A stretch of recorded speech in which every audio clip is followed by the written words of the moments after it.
Hello, welcome my dear student to today's daily news analysis. ये होगा आपका 17 जुलाई 2026 Arunachal times का हम लोग स्टार्ट करेंगे। ठीक है, सबसे पहला न्यूज़ है government to introduce prevention of insult to national honour act.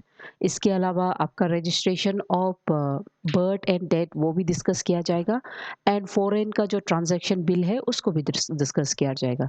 सो ये अभी करेंटली जो अपकमिंग हमारा जो लेजिस्लेटिव जो मॉनसून सेशन ऑफ पार्लियामेंट होगा तो उसमें ये की डिस्कशन किया जाएगा।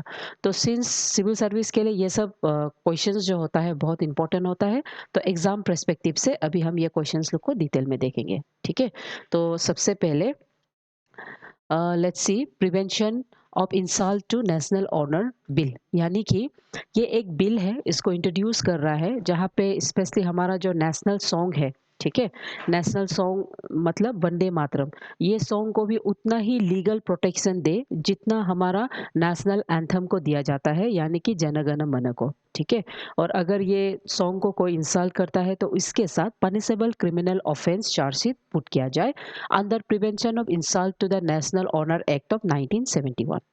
ठीक है, तो इसके बारे में दूसरा सेकेंड बिल जो डिस्कस किया जाएगा वो है registration of birth and death bill 2026 का।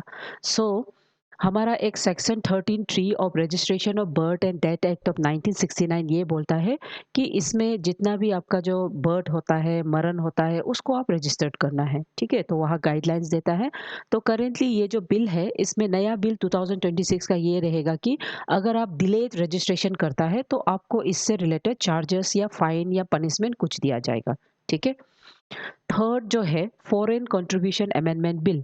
सो ये एक ऐसा बिल है जिसको प्रीवियस ईयर का जो बजट सेशन है उसमें डिस्कस किया था, लेकिन political opposition and ongoing regional election in Kerala उसके वजह से इसको पास नहीं किया गया था। ठीक है, सो ये बिल को डिस्कस करेगा। अभी ये बिल क्या है, ये एक बिल में जितना भी फॉरेन ट्रांजैक्शन होता है in the name of religious institute, चाहे जो भी हो, तो वो ट्रांजैक्शन को एक टाइप किया जाएगा, चाहे वो एनजीओ या नॉन प्रॉफिट बिल हो।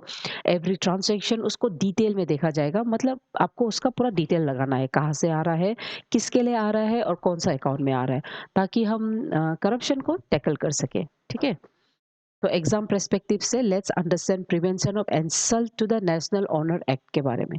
ये जो ओरिजिनल 1971 का जो एक्ट है, यहाँ में आपका जो नेशनल फ्लैग हो गया, कॉन्स्टिट्यूशन ऑफ इंडिया हो गया, नेशनल एंथम, अगर पीपल उसको इंसल्ट करे या उसको डिस्क्रीट करे तो वो एक पनिशेबल ऑफेंस के अंदर में आ जाता है। तो 2026 में जो अमेंडमेंट है वहाँ पे they want to include similar penal jurisdiction for the national song, यानी कि वंदे मातरम जो हमारा बंकिम चंद्र लिखा है। ठीक है, सो कॉन्स्टिट्यूशनल इंटरसेक्शन में जैसे ये आपका फंडामेंटल ड्यूटीज आर्टिकल 51 के अंदर में ये आ जाता है, जहाँ पे सिटीजन को एबाइड करने के लिए बोलता है, तो सिमिलरली वहाँ पे कॉन्स्टिट्यूशन का रेस्पेक्ट, नेशनल फ्लैग और नेशनल एंथम कहा जाता है। सो ये बिल में नेशनल सॉन्ग को भी कहा जाएगा। ठीक है, सो लेट्स अंडरस्टैंड एंथम और सॉन्ग के।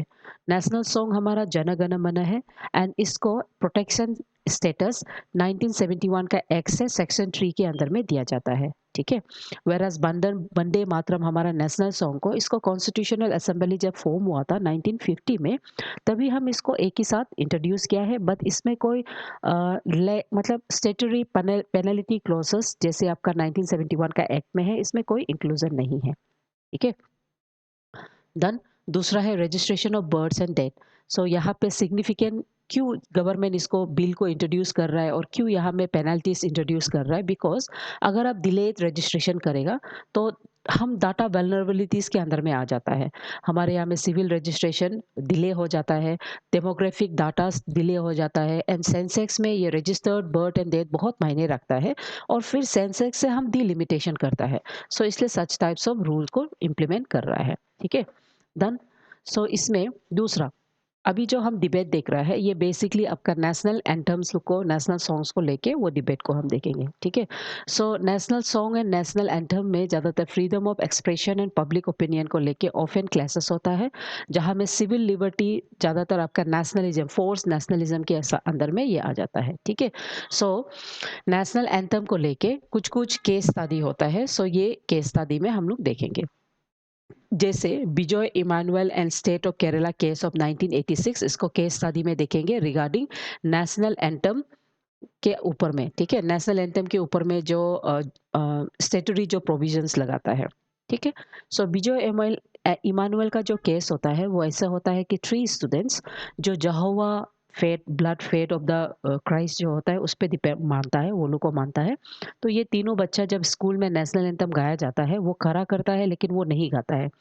जस्ट बिकॉज़ वो लोग नहीं गाता है तो वो लोग को स्कूल से निकाल दिया जाता है।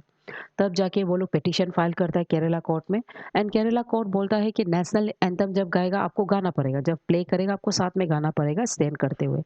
सो विजय इमानुअल इसको फोर्स नेशनलिज्म के अंदर में वो इसको हाई कोर्ट में पिटीशन फाइल करता है, ठीक है? सो हाई कोर्ट में उन्होंने हमारा जो article right to freedom of speech and expression में राइट टू साइलेंस भी आ जाता है, उसी के तहत वो सुप्रीम कोर्ट में फाइल करता है। तो सुप्रीम कोर्ट बोलता है यस, सिविल लिबर्टी मायने रखता है और आप किसी को फोर्स नेशनलिज्म नहीं कर सकता है, इसीलिए वो क्या करता है, वो तीनों बच्चा को दोबारा स्कूल में रीएडमिट करना एंड केरला कोर्ट का ये जो जजमेंट है उसको स्क्वाश कर देता है। समझ गया? दूसरा केस, ठीक है? ये सब केस शादी में पूछते हैं, क्या सिनेमा हॉल में खड़ा करके नेशनल एंथम प्ले करने से हम लोग खड़ा करना है कि नहीं? जब नेशनल एंथम कहीं भी प्ले करने से उसको रेस्पेक्टफुली वही जगह में काम छोड़ के खड़ा करना है कि नहीं? ये सब क्वेश्चन केस शादी में पूछा जाता है, ठीक है?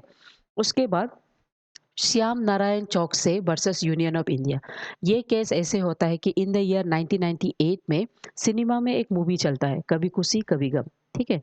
तो वो मूवी चलने से पहले नेशनल एंथम को प्ले किया जाता है and some of the people stood up where some of the people खड़ा नहीं किया। तो जो खड़ा किया और जो खड़ा नहीं किया वो लोग के बीच में डिस्प्यूट हो जाता है कि नहीं?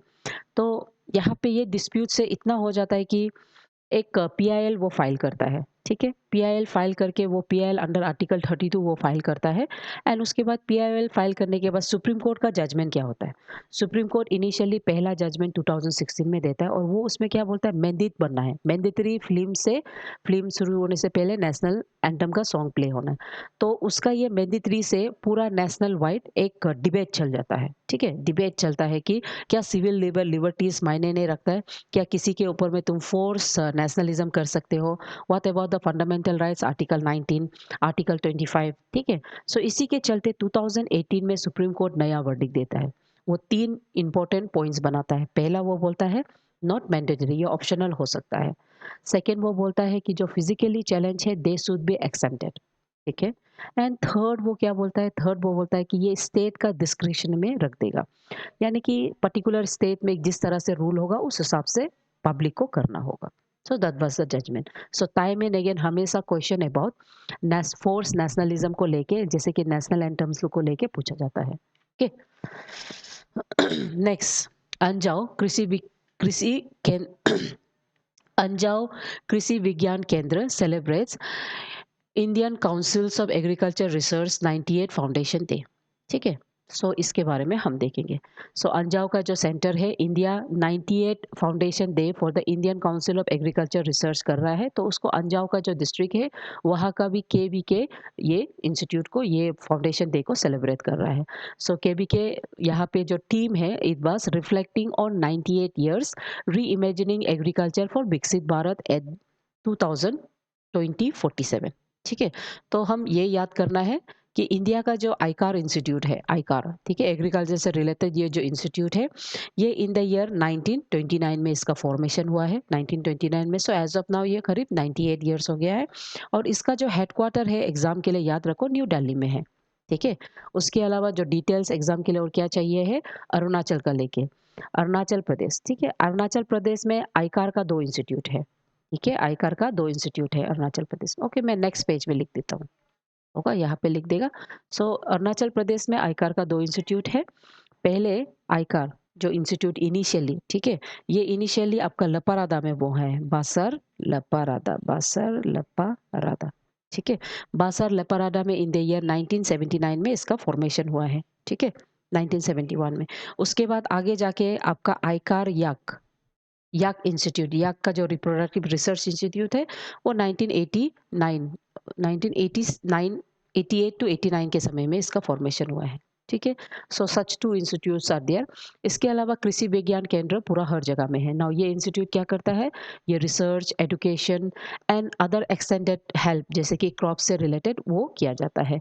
अभी करेंटली हमारा केवीके इंस्टीट्यूट में रिसोर्स का protection, digital technologies and farmer centric interventions लोग किया जा रहा है। ठीक है।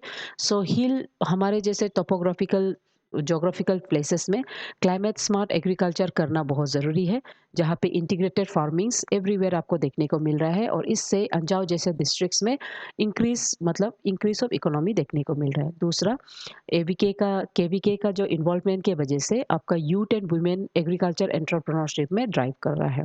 ठीक है। सो ये बहुत ही important agriculture and research and education institute है। ठीक है। जो agriculture, horti, fishery, animal science उससे वो रिलेट करता है। डन।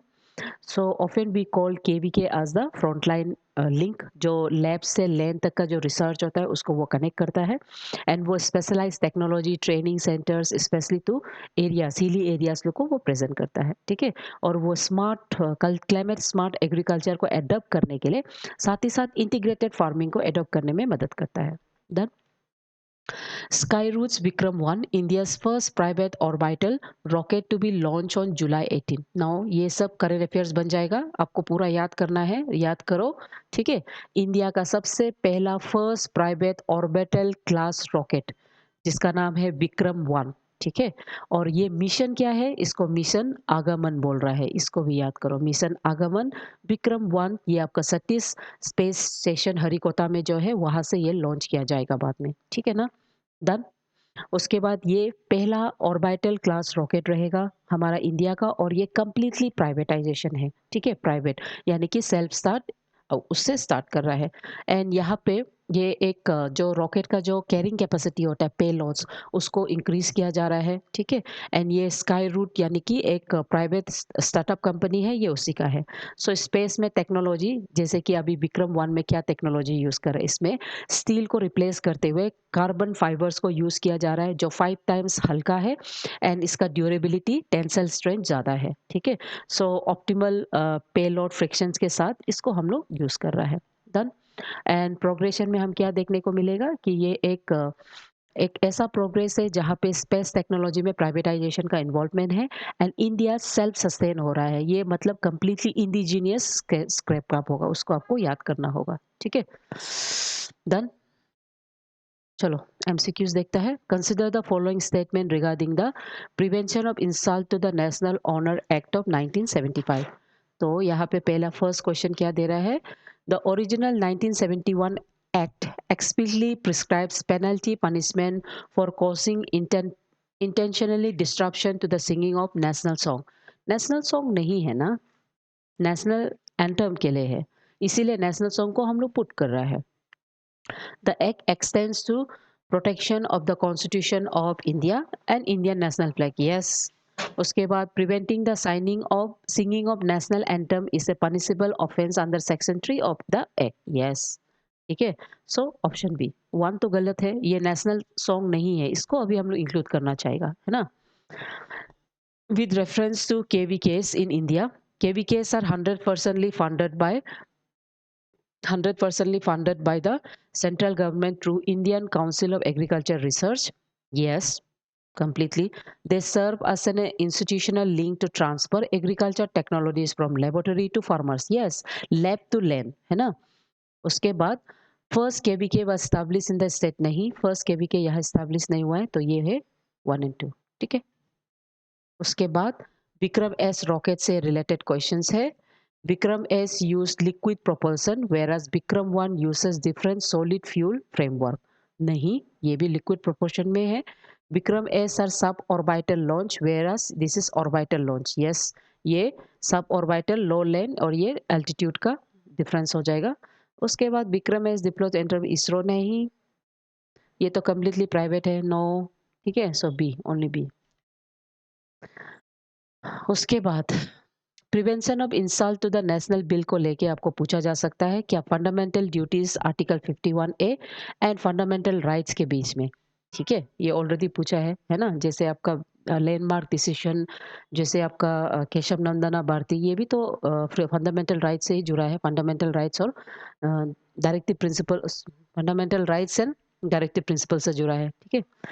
उसके बाद विकसित भारत स्पेशली आपका केवीके का इंटरवेंशन को लेके, हाउ क्लाइमेट स्मार्ट एग्रीकल्चर आपका केवीके लुक कर रहा है इंटरवेंशन स्पेशली फॉर अरुणाचल जैसे स्टेट को, ये भी पूछ सकता है। उसके बाद Vikram one privatisation in nuclear space, है ना, स्पेस टेक्नोलॉजी में प्राइवेटाइजेशन को लेके आपको पूछा जा सकता है। Next thought of the day, success usually comes to those who are too busy to be looking for it, Henry David thoreau, ठीक है। यानी कि जब आप मेहनत करोगे सक्सेस के लिए, सक्सेस आपके पास ही आएंगे। सो माय डियर स्टूडेंट, पढ़ते रहिए। Thank you.